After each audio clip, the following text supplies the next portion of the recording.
Alright, so what I have here basically are three types of guns, three types of weapons in Airsoft, and um, they are, they're, all of them are under $200, and, basically good beginner weapons, or, basically just, starting weapons, maybe if you get an intermediate. I personally don't use any of them except the sniper rifle, but I haven't gotten to use the sniper rifle yet. But hopefully when it gets warmer out, I'll start using that, or I just might go and get a Barrett instead.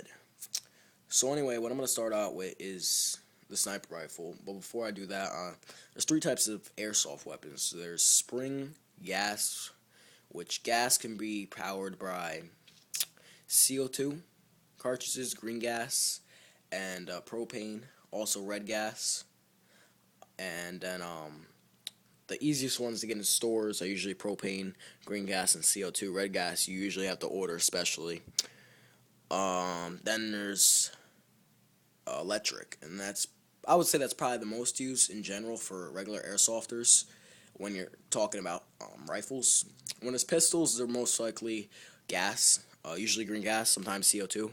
I've had both. I have gray gas right now, but I've had CO2, and the pistols have performed. I actually think they perform better, especially when it gets colder, because green gas starts acting really shitty when it gets cold weather. So basically, I'll give the run through the sniper rifle. Right here we have a UTG L96A1, also referred as the Arctic Warfare Magnum. It's predecessors of the L15 and the L18.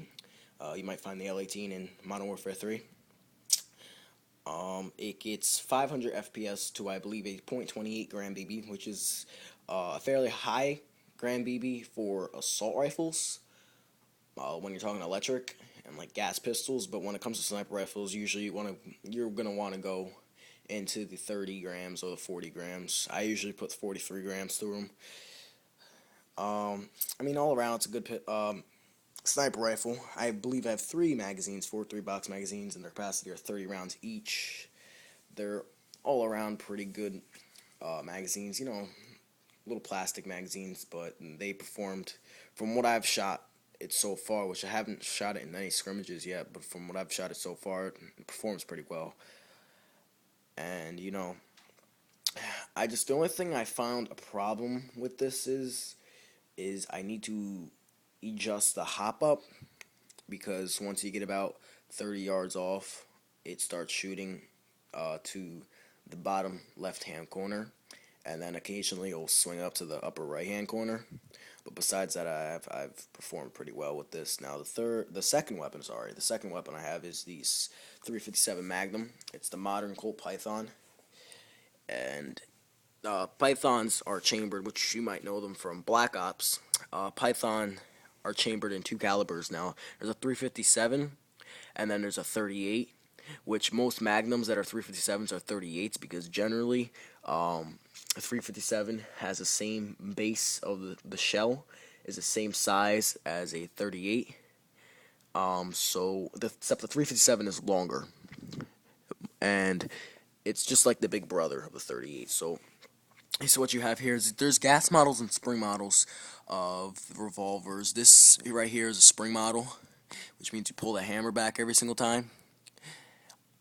I mean, it's a pretty good weapon. I've had the same exact model list. I had gas, but I got rid of that. It was pretty good. It was about 330 with 20 grams, 20 grains, no 20 grams. Sorry, I'm confusing real ammunition with BBs.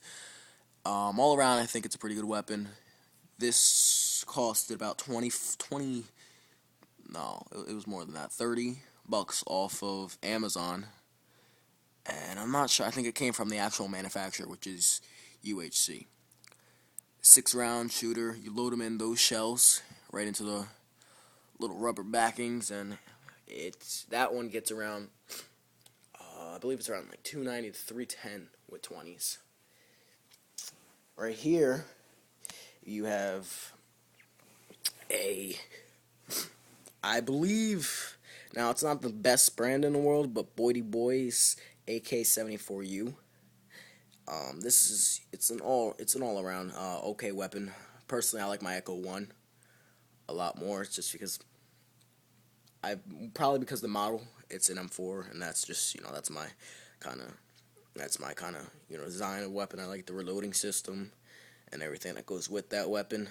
But it's a pretty good weapon. I've used it before. I've gotten a few pickoffs with it, but I've gotten way more with my M4. So basically, let's get back on this weapon. It's comes with a standard high cap of 600 round banana clip, and I think that's more than enough. Really, I'm fine with my 300. I'm fine with anywhere from 200 300.